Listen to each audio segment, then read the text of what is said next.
तुम्हाला दिवाळीचा बोनस किती मिळाला? 50,000, 1 लाख किंवा एक पगार?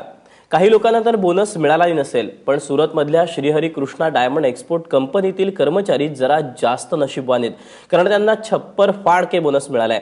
सुरतमधील हिरे व्यापारी सावजी ढोलकिया यांनी कर्मचाऱ्यांना बोनसमध्ये चक्क 1260 चारचाकी गाड्यांची भेट दिली आहे। शिवाय 400 कर्मचाऱ्यांना फ्लॅट खरेदीसाठी मदतही केली जाणार आहे। सावजी ढोलकिया यांच्या श्रीहरी कृष्णा डायमंड एक्सपोर्ट कंपनीनं बोनसवर 51 कोटी रुपये खर्च केलेत। 2011 पासून बोनस अशा प्रकारे जाहीर करण्याची परंपरा चालू आहे। या कंपनीचा टर्नओव्हर 6000 कोटी इतका आहे।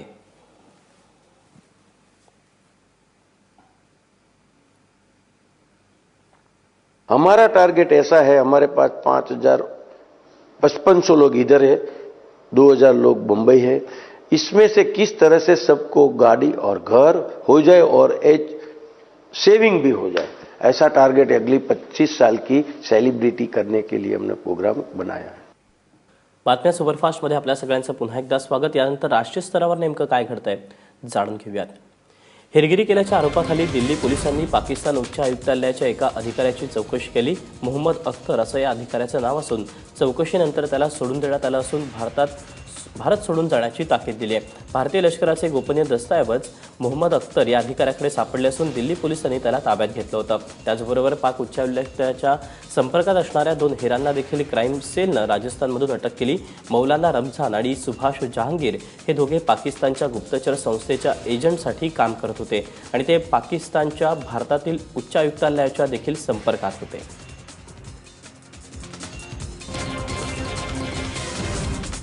टाटा समूहाच्या अध्यक्षपदावरून हटवलेल्या सायरस मिस्त्रींनी पत्राद्वारे केलेल्या आरोपांचं टाटा ग्रुपनं खंडन केलंय आणि त्यांच्या आरोपांना योग्य उत्तर दिलं जाईल असंही म्हटलंय। मिस्त्रींनी अनेक मुद्द्यांवर बोर्डाचा विश्वास गमावलाय। मिस्त्रींचे आरोप तथ्यांवर आधारित नसून ईमेल सार्वजनिक करणं दुःखद असल्याचंही टाटा ग्रुपनं म्हटलंय।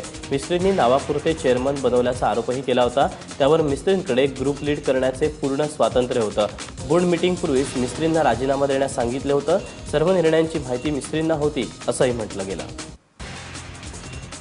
एक महत्त्वाची बातमी हाती येते। भारत-पाक सीमेवर पुन्हा एकदा गोळीबार झाल्याची बातमी कळते। भारत-पाक सीमेवर अनेक ठिकाणी पाककडून गोळीबार करण्यात येतोय। जम्मू काश्मीरच्या नौशेरा सेक्टरमध्ये ही चकमक सुरू आहे। पाकिस्तानकडून पुन्हा शस्त्रसंधीचं उल्लंघन केलं जाते। रीमा जावळे आमची प्रतिनिधी आपल्या सोबत आहे। रीमा, काय अधिक तपशील या सगळ्या संदर्भातला?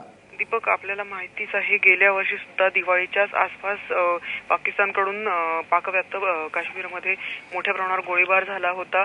आज सुद्धा म्हणजे काल रात्रीपासून, दिवाळीच्या पहिल्या रात्रीपासूनच 2 ठिकाणी जम्मूमध्ये पाकव्याप्त काश्मीरमधल्या 2 ठिकाणी पाकिस्ताननं फायरिंग केलं। त्यातल्या एका ठिकाणी आरएसपुरा भागात रात्रभर फायरिंग होत राहिलं, जिथे पाकिस्ताननी आधुनिक मोटार शेल वगैरे हेही फायर केल्याचं कळतंय।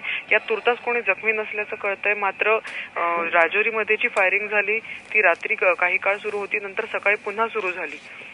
दीपक, रीमा, धन्यवाद दिलेल्या माहितीबद्दल।